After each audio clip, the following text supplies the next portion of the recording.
भैया बहुत सारे बच्चों का बेसब्री से इंतजार है अपने रिजल्ट का कि आखिर कब 10वीं और 12वीं कक्षा की बोर्ड परीक्षा का रिजल्ट जारी होने वाला है। तो भैया सूत्रों के द्वारा खबर आ रही है कि बहुत ही जल्द माध्यमिक शिक्षा मंडल कभी भी आकर के इन बच्चों का रिजल्ट जारी कर सकता है। तो आज इस वीडियो में जानेंगे कि आखिर कब तक आपका बोर्ड का रिजल्ट अनाउंस किया जाएगा। चलिए यदि बात की जाए लेटेस्ट अपडेट की तो एमपी बोर्ड कक्षा 10वीं और 12वीं के परिणाम जल्द ही जारी किए जा सकते हैं। यदि हम बात करें तो 70% कॉपियों का मूल्यांकन पूरा हो चुका है और इस 70% मूल्यांकन का आधार यह है कि धड़ल्ले से बहुत सारे टीचर जो है आपकी कॉपियां जांच कर रहे हैं और ये कॉपियों की जांच अब अपने चौथे चरण की ओर आ चुकी है। लगभग चौथे चरण के बाद आपका रिजल्ट घोषित किया जा सकता है। अब हम बात करेंगे परिणाम की, तो परिणाम यानी रिजल्ट आपका अप्रैल के पहले सप्ताह तक तैयार किया जाएगा और अप्रैल के लगभग पहले या दूसरे सप्ताह में आपका रिजल्ट घोषित करने की संभावना देखी जा रही है। अगर हम बात करें तो संभावित रिजल्ट की तारीख की, तो संभावित रिजल्ट की तारीख आपको अप्रैल के पहले सप्ताह तक रिजल्ट तैयार करके मिल जाएगा और लगभग 14 अप्रैल या 15 अप्रैल के आसपास आपको अपना रिजल्ट देखने के लिए मिल सकता है। यदि हम बात करें तो यह आधिकारिक घोषणा का इंतजार रहेगा हमको भी और आपको भी। लेकिन अगर अनुमान लगाया जाए, जैसे कि हम बात करेंगे पिछले साल की, तो पिछले साल भी जो है लगभग आपके रिजल्ट के 15 से 20 दिन पहले माध्यमिक शिक्षा मंडल ने अपना नोटिफिकेशन जारी किया था और अब यदि हम बात करें 14 अप्रैल या 15 अप्रैल की, तो लगभग इन दिनों के 15 से 20 दिन पहले आपको रिजल्ट की भनक लग सकती है माध्यमिक शिक्षा मंडल की तरफ से, ये कहते हैं हमारे सूत्र। और अब बात की जाए यदि हमारा रिजल्ट बहुत शानदार हो जाता है तो बहुत बढ़िया, बधाई होगी आप लोगों को। लेकिन यदि कहीं ना कहीं किसी कारणवश हमारे रिजल्ट में कुछ गड़बड़ी हो जाती है या हमारे किसी सब्जेक्ट या बाकी सब्जेक्ट्स में भी कोई ना कोई दिक्कत हो जाती है या भगवान ना करे कि आप फेल हो जाते हैं, तो क्या किया जाए?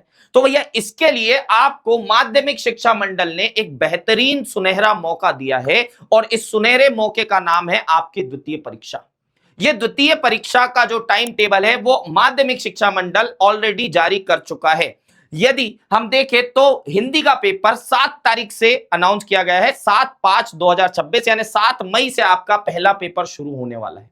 यदि हम बात करें इन पेपर्स की तो यह आपके लिए सुनहरा मौका हो जाता है अपने नंबरों को सुधारने का, अपनी श्रेणी को सुधारने का। यदि आप चाहे तो एक सब्जेक्ट का इसमें पेपर दे करके उसी सब्जेक्ट में अपने मार्क्स अच्छे बना सकते हैं, या ओवरऑल परसेंटेज आपको अच्छा करना है तो आप 1 2 3 4 या सारे सब्जेक्ट्स जो है पुनः परीक्षा दे करके अच्छे मार्क्स और अच्छे परसेंट बना सकते हैं। तो हम बात करेंगे इस द्वितीय परीक्षा की। द्वितीय परीक्षा को यदि हम बात करते हैं तो एग्जाम जो स्टार्ट होने वाली है वो 7 मई 2026 से स्टार्ट होने वाली है। लास्ट पेपर 10वीं कक्षा का होने वाला है 19 मई को, जबकि लास्ट पेपर 12वीं कक्षा का होने वाला है 25 मई को। यानी 7 तारीख से 25 मई तक कक्षा 12वीं का और 7 तारीख से 19 मई तक कक्षा 10वीं के बच्चों का द्वितीय परीक्षा होने वाली है। एग्जाम टाइम वही सुबह 9 बजे से दोपहर 12 बजे तक होने वाला है। और इन सब सुनहरे मौके को देख करके आपको तैयारी की स्ट्रेटेजी अगर बात की जाए तो तैयारी की स्ट्रेटेजी में कमी नहीं होनी चाहिए, क्योंकि यह दूसरा मौका है और जिंदगी में दूसरा मौका मिलना यानी सबसे फाइनल मौका होता है। क्यों? क्योंकि यदि हम बात करें कि दूसरा मौका आपको दिया गया है जिंदगी के द्वारा या मैं कहूं माध्यमिक शिक्षा मंडल के द्वारा, तो आपको इस मौके का भरपूर फायदा उठाना पड़ेगा और इस फायदे को उठाने के लिए आपको तैयार करनी होगी अपनी प्रिपरेशन की, अपनी तैयारी की स्ट्रेटेजी। ब्लूप्रिंट को फॉलो करना पड़ेगा। इंपॉर्टेंट चैप्टर्स पहले पढ़ेंगे, ब्लूप्रिंट हमको देखना पड़ेगा और उसमें से भी हमको इंपॉर्टेंट चैप्टर्स देखने पड़ेंगे और इसका एक्सपीरियंस आपको खुद है क्योंकि आपने पहली परीक्षा में ये सारी चीजें फॉलो करी है। तो अब आपको केवल और केवल पन्ने पलटना है और रिवीजन करते चलना है। प्रीवियस ईयर पेपर को सॉल्व करें, रोज प्रैक्टिस करनी पड़ेगी। लगभग 2 प्रीवियस ईयर पेपर निकाल लो, 2 सब्जेक्ट के निकाल लो और उसको आपको क्या करना होगा, 3 घंटे का समय लगाकर आपको उसकी प्रैक्टिस करनी होगी। फिर शॉर्ट नोट्स बनाएं, रिवीजन आसान होगा।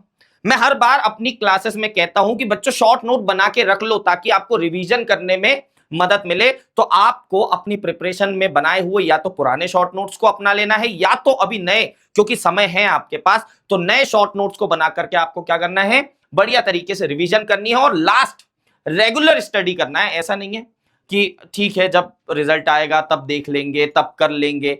बेटा समय नहीं आप बदल पाओगे, इसीलिए रेगुलर स्टडी करना है। रोज लगभग 3 4 5 घंटे आपको पढ़ने ही पढ़ने हैं, चाहे वो आप अपना एक पेपर दे रहे हो, चाहे आप सारे पेपर दे रहे हो।